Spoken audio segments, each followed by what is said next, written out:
I'm Ben Spatz. I'm a senior lecturer in theater, drama, and performance at University of Huddersfield. I do have a theater background. I've done a lot of performance and a lot of actor training. I work a lot with the voice. But I want to talk about this book that I wrote. It's not mostly about theater, actually. Some of it's about theater.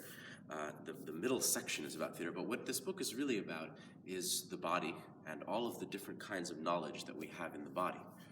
So I started working on this, of course, because actors, when they train, particularly actors working in a physical way or a vocal way, they learn a lot. They do a lot of training and exploration and research, actually, to discover the possibilities of the voice and movement and how the voice and the movement interacts with emotions and things that go on inside you.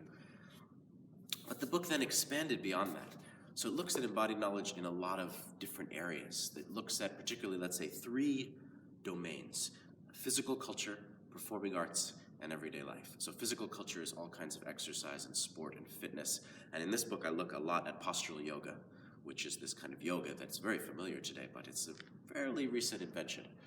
Then I look at performing arts, I look at actor training, and then I look at everyday life, and I look at gender, and I look at how not just masculinity and femininity, but actually the idea of men and women is a kind of knowledge, it's a kind of technique, a kind of craft, you could almost say, of how we operate our bodies.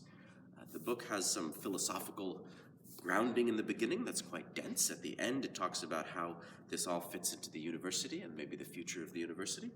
But there are also parts throughout that are intended for practitioners of various kinds. So if you're a yoga teacher or a martial arts teacher or an acting teacher, a dance teacher, or if you conduct research in any of those forms, you might find it quite interesting. Thanks. The University of Huddersfield, inspiring tomorrow's professionals.